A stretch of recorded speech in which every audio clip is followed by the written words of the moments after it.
Un président basé qui nous a quittés, c'est Pepe Mujica. On voit des hommages qui lui sont faits. Alors il est mort, il est décédé hier, qui était à la tête de l'Uruguay, qui a laissé un pays en bonne santé économique avec des inégalités qui s'étaient fortement réduites. Du coup, voyons, ça c'est un hommage qui est relayé par l'AFP en l'occurrence.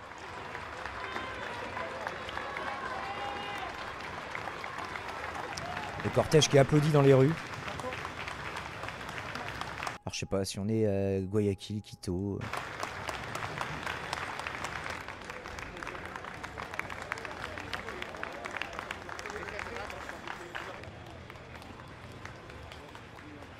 Ah, j'aime bien comme ça les partages aussi sans commentaire.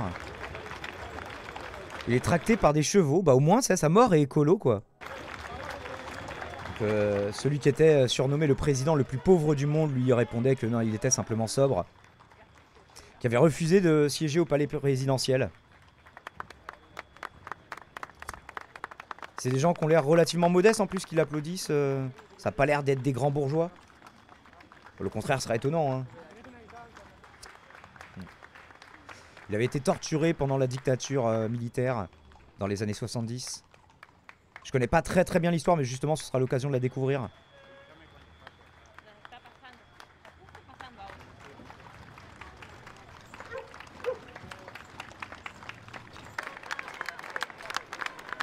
Vous imaginez ça, la mort de Macron? Non, juste un commentaire troll, mais... Putain, dans Baron Noir, ils nous font presque pleurer pour leur crypto Macron, d'ailleurs, à la fin, c'est... Ouais, j'ai un peu pleuré. Et je m'en voulais, en plus.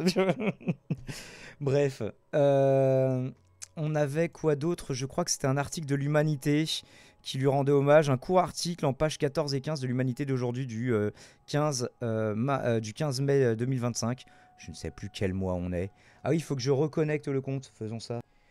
Mujica, donc c'est José Mujica, je crois, son nom, est parti. Son exemple reste.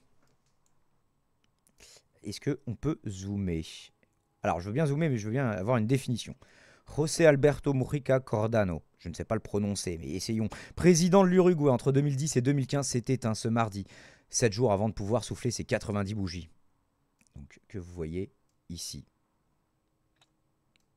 On dirait un petit peu une sorte de Edoui Plenel en beaucoup plus vieux, mais je...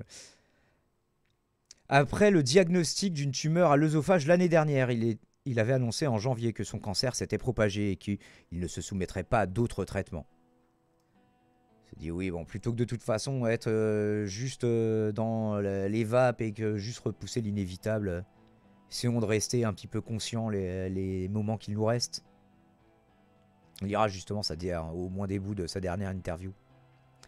Après une vie d'engagement politique, est-ce qu'on a relancé l'enregistrement? Oui. Pepe Mujica rejoint ainsi ses anciens homologues Néstor Kirchner, Hugo Chavez et Fidel Castro, respectivement décédés en 2010, 2013 et 2016, compagnons de route d'une époque, celle de la marée rose latino-américaine, durant laquelle des gouvernements... Alors il faut voir aussi la période de laquelle ça sortait, où il y avait des dictatures militaires chapeautées par les États-Unis dans un peu toute l'Amérique latine, hein, donc... Durant laquelle des gouvernements osèrent s'unir pour mieux s'émanciper de la tutelle de Washington, on comprend pourquoi, et enfin écrire eux-mêmes, de la main gauche et à l'encre rouge, l'histoire d'un sous-continent résolument souverain, plus intégré et fraternel. Trop souvent réduit à une caricature forgée autour de sa personnalité atypique, refus des conventions, style de vie modeste, verbe spontané, et qui expliquerait sa popularité, Pepe Mujica était en réalité bien plus que cela. Il était de ces hommes et femmes qui se battent toute leur vie pour qu'advienne un autre monde, défiant avec radicalité l'ordre néolibéral toujours engagé pour la justice sociale. Une radicalité qu'il expliquait ainsi, fin 94. Il est nécessaire de se radicaliser en profondeur. Prenez des notes. Mais je ne parle pas d'une radicalisation fantasmée, ces discours de chapelle qui ne servent qu'à alimenter la littérature de gauche, mais de la bataille de la scène sociale, dans la rue, quand les gens exigent des solutions. Moins d'utopie et plus de concret, donc, pour l'ancien jeune homme issu d'une famille modeste de Montevideo, qui avait fait le choix, au début des années 70, de rejoindre la guérilla urbaine des Tupamaros. Arrêté par le régime qui prendra ensuite la forme d'une dictature civico-militaire. Il y avait des civils quand même associés, 1973-1985. Il passe 13 ans en prison et subit la torture. Libéré, il reprend le chemin du combat politique et intègre en 1989 le Front élargi, le FA, une coalition de partis de gauche, tout en fondant avec d'autres ex-guerrilleros, dont sa compagne Lucia Topolansky, le mouvement de participation populaire. Il deviendra député en 1994, puis sénateur en 1999, avant un passage au ministère de l'Agriculture durant la première présidence de Tabaré Vázquez, gauche 2005-2010. Il est enfin élu président en 2009. Attends, pourquoi le petit l'autre il a duré jusqu'à 2010? Avec un mandat clair. Alors, il est élu, mais il a pris le pouvoir sûrement en 2010. Avec un mandat clair, approfondir les réformes sociales engagées par son prédécesseur. Qu'on a moins retenu, du coup. C'est durant sa présidence que Pepe Mujica devient une icône mondiale. Refusant le palais présidentiel, il continue de vivre dans sa ferme, en périphérie rurale de Montevideo. Il reverse 90% de son salaire à des associations. Oui, Ruffin, il a copié sur lui. Et se déplace dans une vieille coccinelle. Ça, il a peut-être pas poussé le vice jusque-là. Ce qui lui vaudra le surnom de président le plus pauvre du monde. Je ne suis pas pauvre, je suis sobre, disait-il, en pourfendeur invétéré d'une société capitaliste qui confond bonheur avec consommation. Ah, c'est un peu un ersatz, la consommation. C'est même pas, c'est un succès d'année de l'ersatz étant l'insouciance. Selon moi. Sous son mandat, l'Uruguay légalise le mariage homosexuel, dépénalise l'avortement, ce qui va pas forcément de soi dans toute l'Amérique latine, hein, et encadre la production et la vente de cannabis. Mais pourquoi la presse internationale se limite-t-elle à ces quelques sujets? Quid de la réduction historique du taux de pauvreté, moins 30% entre 2005 et 2015, 10 ans. Nous, on est à plus 30% avec 8 ans de Macron. De la meilleure répartition des richesses. Taux d'inégalité au plus bas niveau depuis de l'histoire du pays. Augmentation de 50% du salaire minimum. Du développement de l'économie. Croissance de 75%. Après, évidemment, ils diront oui, mais il faut voir d'où ça part. C'est facile de faire beaucoup de quand tu pars de pas beaucoup. Ou encore des avancées en matière de santé et d'éducation pour les plus démunis. Sous son mandat, les dépenses publiques et sociales augmentent de près de 50%. Ça fait rêver, hein.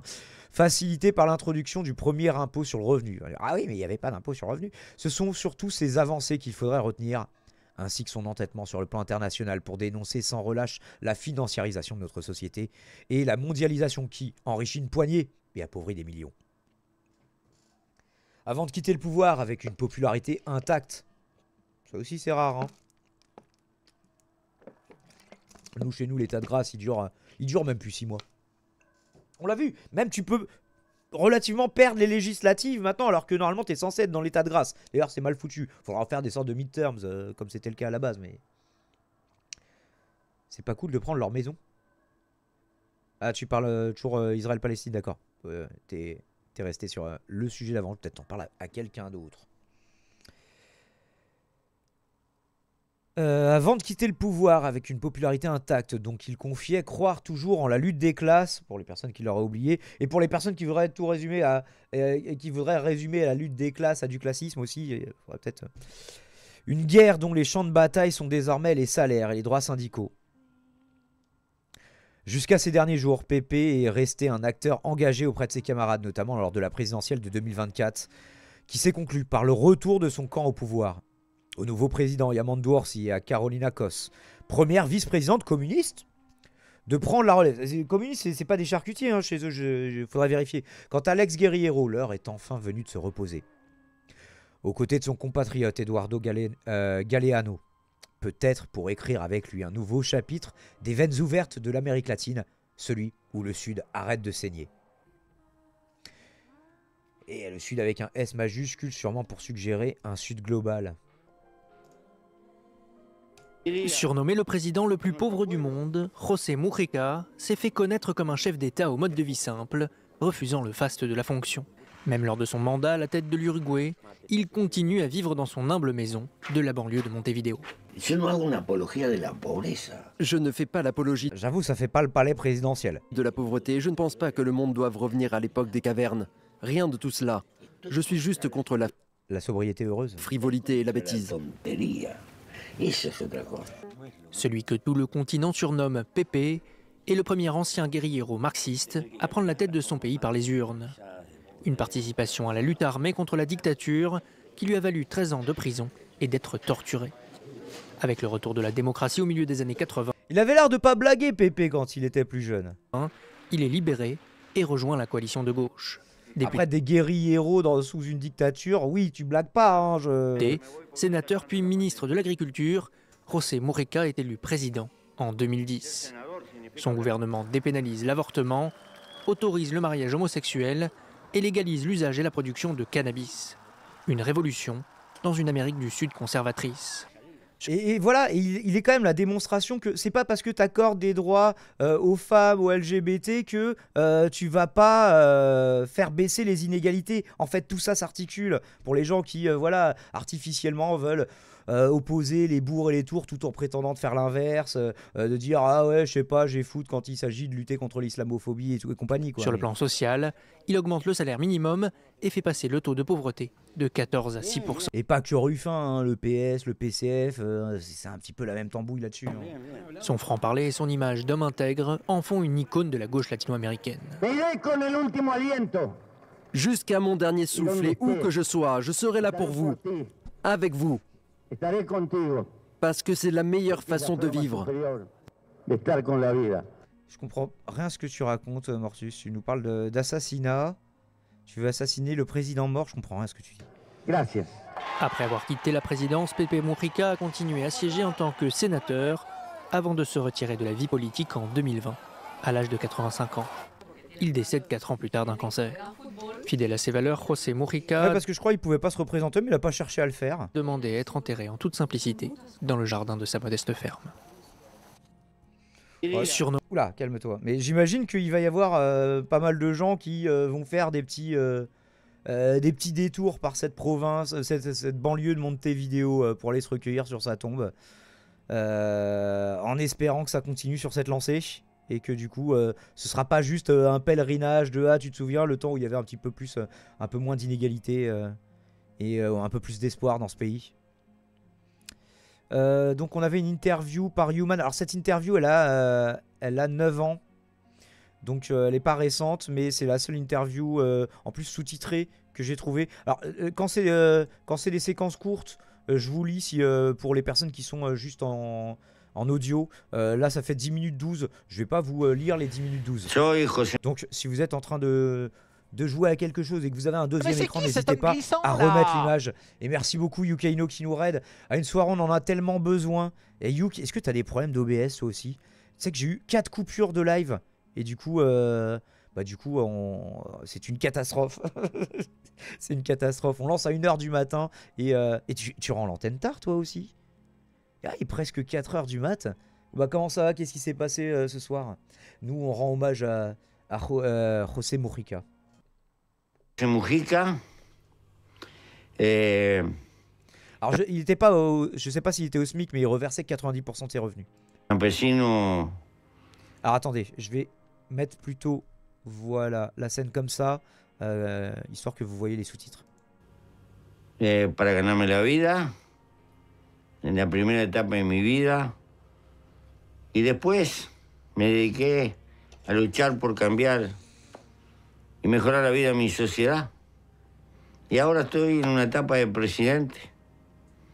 Y mañana, como cualquier hijo de vecino, será un montón de gusanos que se va.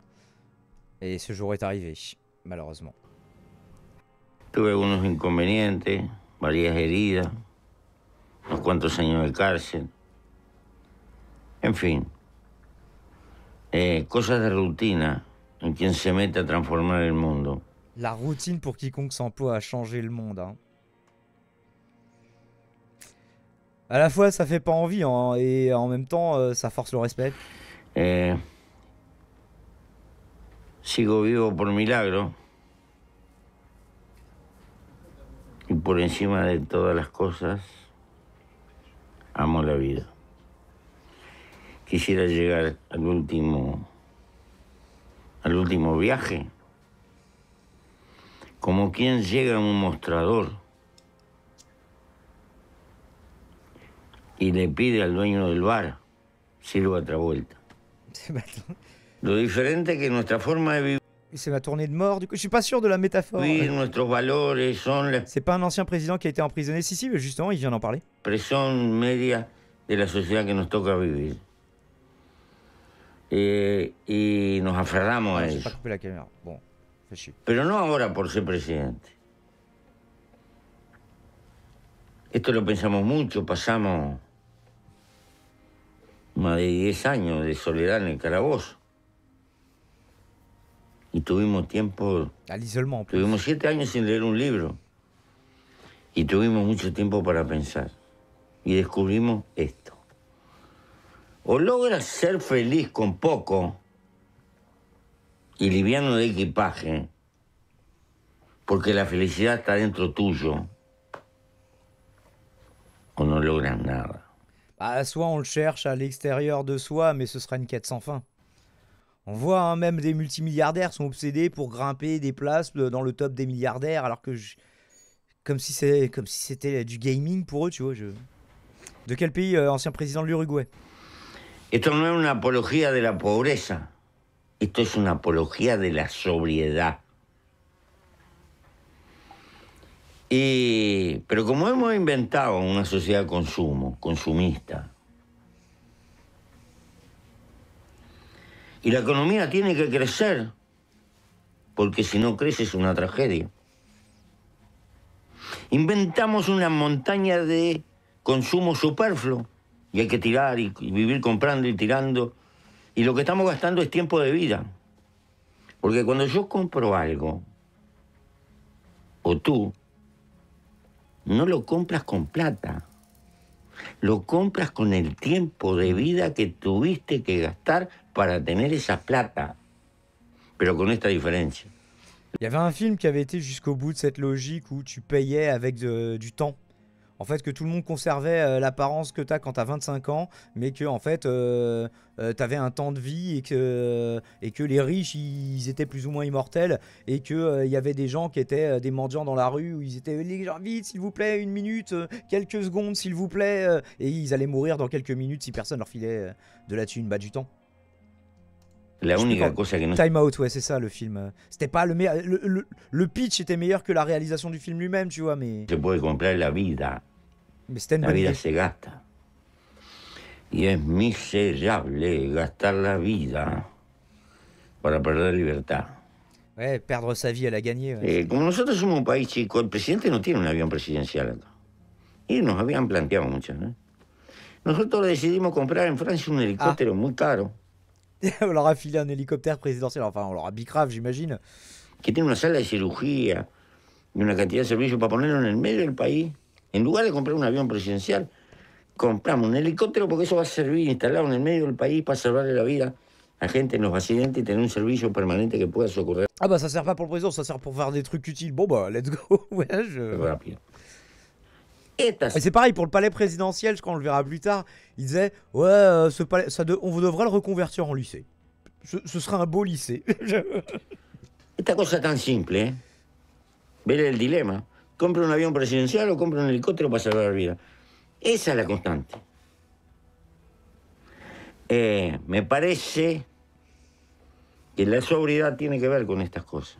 Yo no estoy Pour l'instant, oui, et c'est ça. Hier, on en a parlé, Rhizomatic. C'est le Qatar qui leur a offert un nouvel avion présidentiel.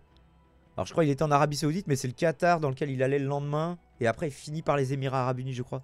planteando volver a las cavernas, o tener que vivir abajo techos de paja. Et merci beaucoup, Wicked Kingston. Merci pour les raids qui sauvent cette soirée. Cette soirée qui a commencé terriblement, les gens. Bah, posez-vous. Comment ça s'est passé chez Wicked ce soir? On est toujours sur la partie internationale de l'émission, puisqu'on fait de l'actu internationale de la radio libre pour l'exclamation Discord. J'ai ternu. Réel, le Ned Ogawa qui nous dit le mec est plus basé que le pape. Ah, on n'a pas eu trop le temps de voir le nouveau, mais bah, plus basé que tous les papes qu'on a connus, en tout cas. No estoy planteando eso. No, no. No es eso. Lo que estoy planteando es darle la espalda al mundo del despilfarro y de los gastos inútiles y de las casas impresionantes que necesitan después 3, 4, 5, media docena de sirvientes. ¿Para qué todo eso? ¿Para qué? No se Oui, et puis j'imagine que le palais présidentiel, c'était plus qu'une demi-douzaine Precisa. de Se puede serviteurs. vivir con mucho más sobriedad y gastar los recursos que se tengan en cosas que la sociedad verdaderamente sí son importantes para el conjunto. Esto significa el sentido republicano de la vida, que se ha perdido en la política. Porque si fuera para tener cortes de reyes y señores feudales y vasallos que se paran en el puente para tocar corneta cuando el señor sale de cacería, para todo eso, seguíamos con el mundo antiguo. ¿Para qué hicimos revoluciones? En nombre de... Pour revenir à un techno-féodalisme avec une vassalisation derrière des superpuissances qui constituent des blocs qui peuvent tout droit nous mener vers la Troisième Guerre mondiale. Et alors le techno-féodalisme post-Troisième Guerre mondiale, j'ai pas envie de l'imaginer. la igualdad y todo lo demás. Y ahora uno se asuma alguna casa presidencial y más o menos lo mismo. Cuando fui a Alemania me pusieron 25 motos BMW adelante y me dieron un Mercedes-Benz que la puerta pesaba como 3.000 kilos porque era todo blindado. Ouais, il en parle dans l'interview du New York Times, on verra. Y digo, ¿para qué quiero todo esto? ¿Se das cuenta? Ça l'a marqué cet épisode. Bueno, Il a même rajouté qu'il avait eu honte ce jour-là. yo soy humilde y acepto lo que me dan, ¿no? Y me aguanto, pero veo. Por lo menos tengo... Parce qu'on va bientôt avoir des salaires à vie. Bah bien sûr, mettez des emotes Frio sur le chat. Vous avez des emotes Frio si vous êtes sub à cette chaîne. Et si vous n'êtes pas sub, eh bah subez. que decir lo que pienso. Faites-vous sub. No se puede decir que no hay recursos. Ah non, c'est... La planète, elle a une production agricole qui permettrait de nourrir 2,5 fois tout le monde chaque année. Et pourtant, on a du gaspillage alimentaire et des gens qui meurent. No hay gobernanza política. Los gobiernos estamos preocupados en quién va a quedar en la próxima elección, quién se sienta en el sillón. Estamos peleando por el gobierno y nos olvidamos de la gente, del problema mundial. No hay crisis ecológica, hay crisis política. Hemos llegado a una En tout cas, la réponse ne peut être que politique à la crise écologique. Et ça ne peut être qu'une réponse politique mondialisée, etapa de la le plus possible. civilización que necesitamos acuerdos planetarios y miramos para otro lado. Voilà, ça c'est le mondialisme qui est nécessaire, puisqu'il dénonce par ailleurs le mondialisme sous le prisme néolibéral, financiarisation de l'économie, etc. Y nos encerramos en los chauvinismos nacionales y en las preocupaciones de potencia de las naciones, sobre todo los países Oui, mais si on est les seuls à faire des trucs écolos et qu'eux ils veulent pas le faire, et bah du coup, venez, personne ne le fait jamais. más fuertes, Sinon, on a un désavantage compétitif dans la mondialisation. son quienes deberían de dar el ejemplo. Da vergüenza que después de 25 años de lo que se planteó en Kioto todavía vacilamos en aplicar Les accords de Kyoto, on parle des années 90, les gens. medidas que son elementales. Da vergüenza. Por eso el hombre también puede... Vraiment basé, il articule tout, quoi. L'écologie, les droits LGBT, les droits des femmes, une égalité des revenus, la lutte des classes. Il avait vraiment tout. Et le mec est arrivé à la présidence et a vraiment fait des trucs basés, tu vois. puede ser el único animal capaz de destruirse a sí mismo.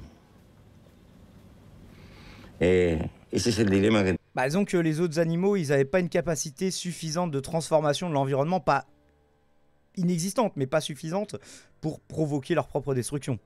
Bon, par contre, nous, on va entraîner avec nous la destruction de plein d'autres espèces qui n'ont rien demandé. Hein, tenemos por delante. Y ojalá que me equivoque.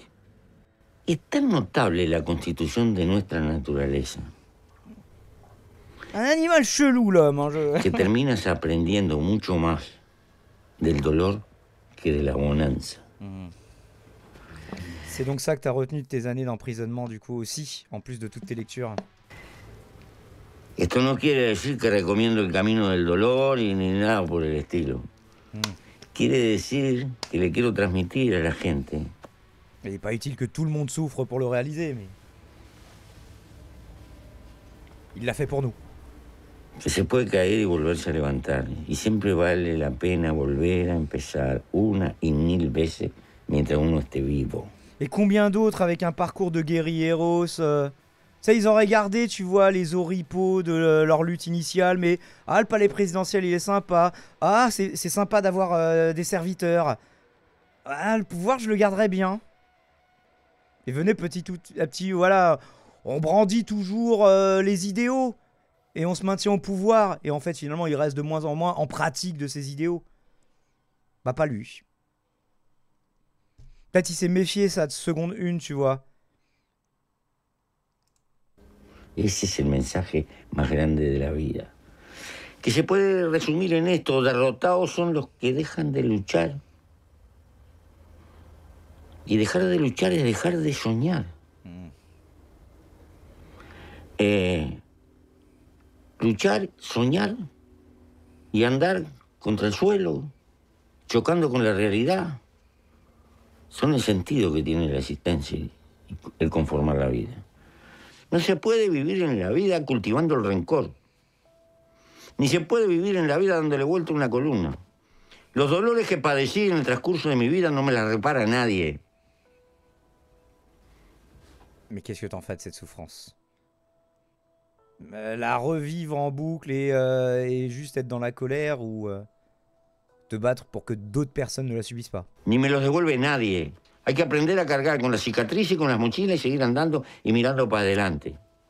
Si me dedico a lamerme las heridas, de transcurso no vivo hacia adelante. Y para mí la vida siempre es por venir. Lo que vale es el mañana. Me dicen y me gritan, como un aforismo. Même si demain c'est loin. Hay que tener memoria para no repetir lo mismo. Yo conozco al bicho humano. Es el único animal que tropieza 20 veces con la misma piedra. Son animal qui trébuche 20 fois sur le même caillou. C'est triste et drôle en même temps. Y cada generación aprende con lo que le toca vivir, no con lo que vivieron otros. No idealizo tanto al hombre. Ah oui, pardon, travail.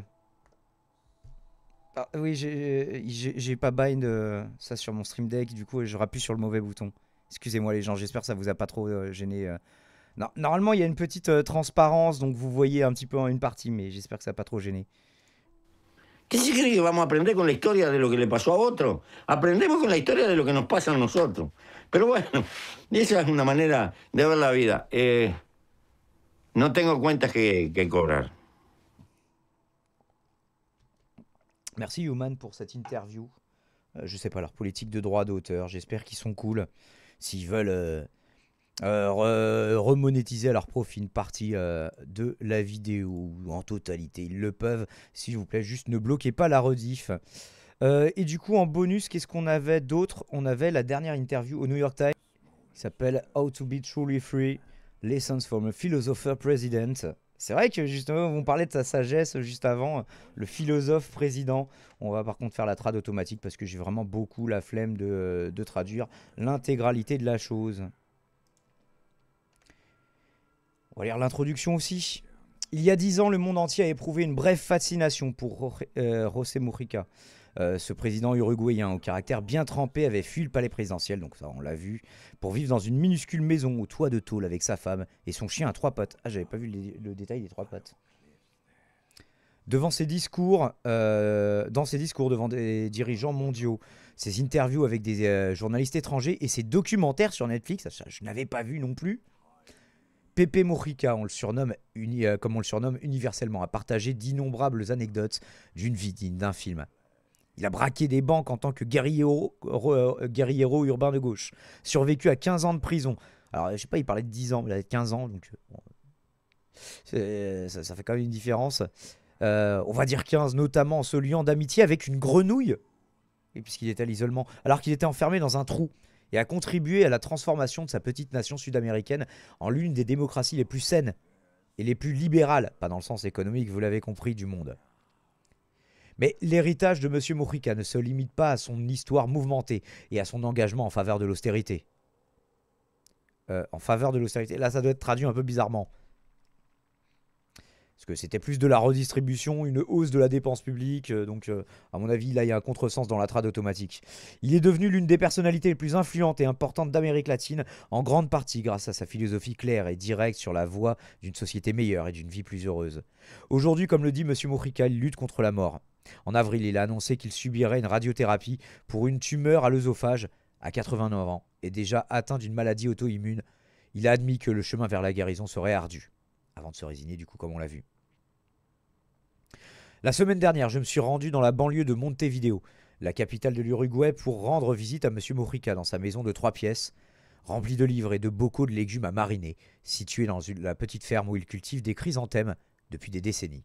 Alors je ne sais pas si le chrysanthème, justement, ça a le symbole un peu mortuaire qu'on lui confère chez nous. Au coucher du soleil, par une journée d'hiver, il est emmitouflé dans une veste d'hiver et un bonnet de laine devant un poêle à bois. Le traitement l'avait affaibli et l'empêchait de manger. « Tu parles à un étrange vieil homme, dit-il en se penchant pour me regarder attentivement, une lueur dans les yeux. Je ne suis pas à ma place dans le monde d'aujourd'hui. » Et c'est ainsi que nous avons commencé.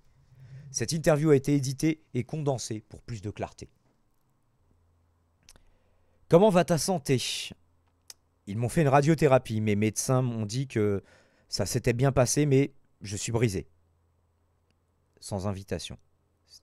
Je pense que l'humanité telle qu'elle évolue est condamnée. Ah oui, dans le sens où il lui a pas posé la question, mais c'est lui qui part direct sur un autre sujet. Pourquoi dis-tu ça ? Nous perdons beaucoup de temps inutilement. Nous pourrions vivre plus paisiblement. Prenons l'Uruguay. L'Uruguay compte 3,5 millions d'habitants. Il importe 27 millions de paires de chaussures. Produisons des déchets et travaillons dans la douleur. Pourquoi faire ? Vous êtes libre lorsque vous échappez à la loi de la nécessité, lorsque vous consacrez le temps de votre vie à ce que vous désirez. Donc ça, c'est sa dernière interview. Si vos besoins se multiplient, vous passez votre vie à les satisfaire. Les humains peuvent créer des besoins infinis. Le marché nous domine et nous prive de nos vies. L'humanité a besoin de travailler moins, d'avoir plus de temps libre et d'être plus ancré. Pourquoi tant de déchets ? Pourquoi faut-il changer de voiture, changer de réfrigérateur ? Il n'y a qu'une vie et elle a une fin. Il faut lui donner un sens. Lutter pour le bonheur, pas seulement pour la richesse. Croyez-vous que l'humanité peut changer ? Cela pourrait changer, mais le marché est très fort. Il a généré une culture subliminale qui domine nos instincts. C'est subjectif, c'est inconscient.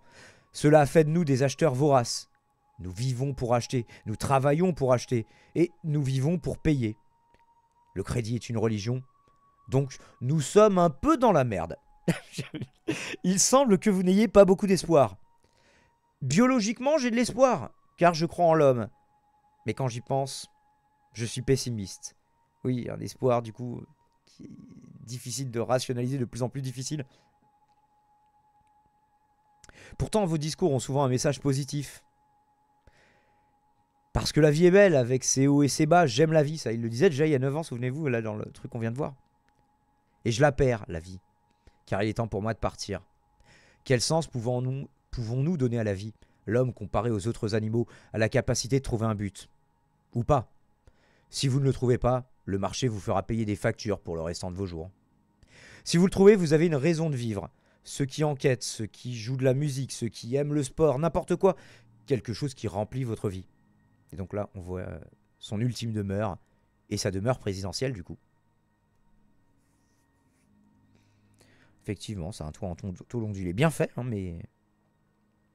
Pourquoi avez-vous choisi de vivre dans votre propre maison en tant que président ? Les vestiges culturels du féodalisme demeurent. Le tapis rouge, le clairon. Les présidents aiment être félicités. Un jour, je suis allé en Allemagne. Vous avez vu à quel point ça l'a marqué. Et on m'a mis dans une Mercedes-Benz. La portière pesait environ 3000 kilos. Et ils ont mis 40 motos devant, 40 motos derrière. J'avais honte. Nous avons une maison pour le président. Elle fait 4 étages. Pour prendre le thé, il faut marcher 3 pâtés de maison. Inutile. Ils doivent en faire un lycée. Incroyablement basé. La prochaine question est la meilleure. Comment aimeriez-vous qu'on se souvienne de vous ? En tout cas, la réponse. Ah, comme je suis. Un vieil homme fou. C'est tout. Tu as fait beaucoup de choses. J'ai une chose. La magie des mots. Le livre est la plus grande invention humaine. C'est dommage que les gens lisent si peu.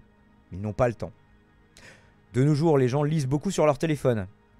Il y a 4 ans, j'ai jeté le mien. Ça m'a rendu fou. Je passais mes journées à raconter des bêtises. Ah, et Pépé tweetait mal du coup. Nous devons apprendre à parler à la personne qui est en nous. C'est lui qui m'a sauvé la vie.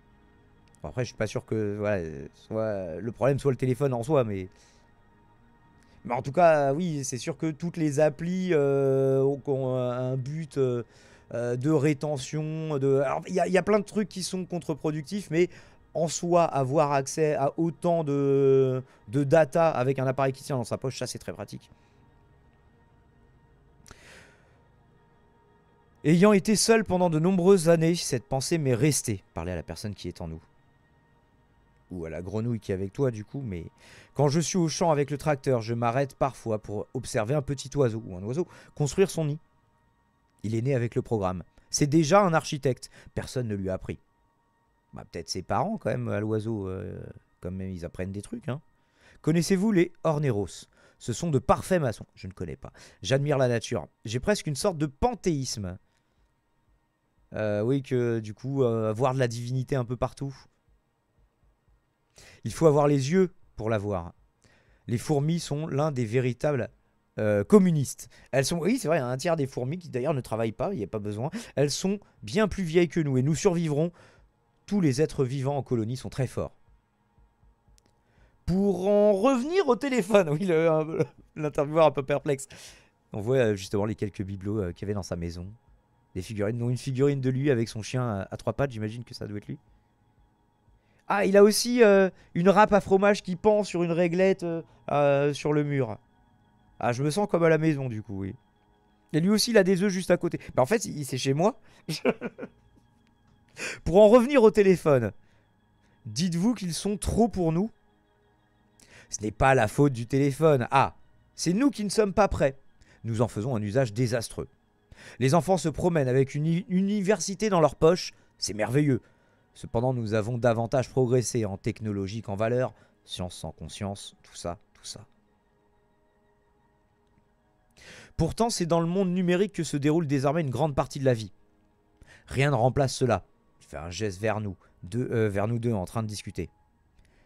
Ah, je fais le même geste vers vous. C'est intransférable.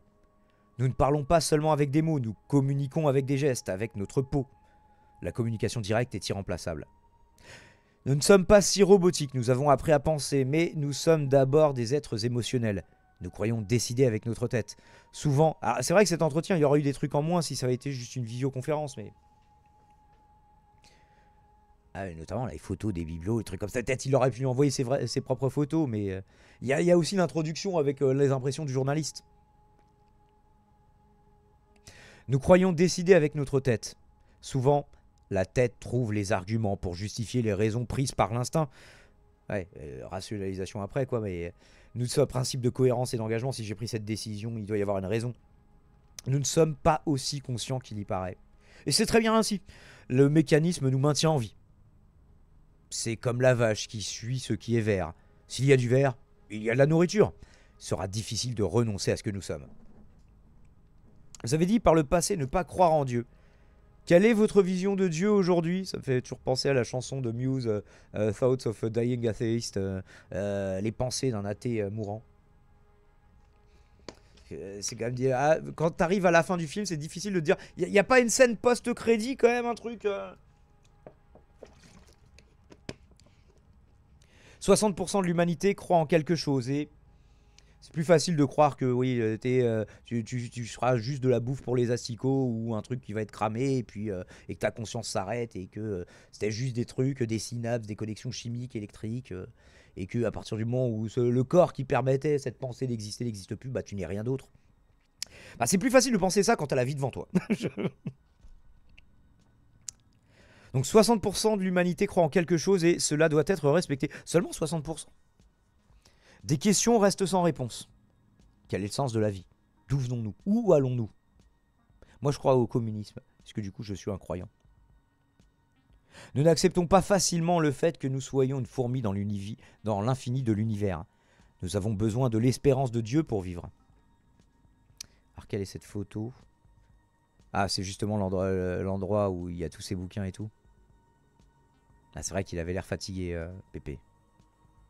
Avec son vieux transistor et tout. Avez-vous une sorte de Dieu? Non, j'ai un profond respect pour les gens qui croient. C'est comme une consolation face à l'idée de la mort. Oui, il le dit avec une économie de mots, ce que je viens de... Sur le truc sur lequel je viens de disserter 10 minutes. Car la contradiction de la vie réside dans le fait qu'elle est un programme biologique conçu pour lutter pour survivre. Or, dès le début de ce programme, vous êtes condamné à mourir. Il semble que la biologie soit une partie importante de votre vision du monde. Nous sommes interdépendants. Nous ne pourrions pas vivre sans les prokaryotes présents dans notre intestin. Nous dépendons d'un certain nombre de microbes que nous ne voyons même pas, n'en déplaise à certains membres de l'administration Trump. Hein. La vie est une chaîne et elle reste pleine de mystères. J'espère que la vie humaine sera prolongée, mais je suis inquiet. Il y a beaucoup de fous qui possèdent des armes atomiques. Beaucoup de fanatisme. On devrait construire des éoliennes et pourtant on dépense pour les armes. Quel animal complexe que l'homme. Il est à la fois intelligent et stupide. Et du coup, c'est des propos recueillis par Jack Nickas, qui est habituellement correspondant plutôt pour le Moyen-Orient et Jérusalem. J'imagine qu'il a beaucoup à faire actuellement. Du coup, de quand date cet entretien ? 23 août 2024. Donc ça a moins d'un an. Ça a moins d'un an et c'était ses derniers mots. J'espère que ça vous a plu. Et en tout cas, ça me semblait important d'en faire une capsule. YouTube du futur. N'hésite pas à partager cette capsule ainsi que la bonne parole, à aller dans la description pour voir toutes les sources qu'on a abordées aujourd'hui. Si tu veux, aller les consulter par toi-même.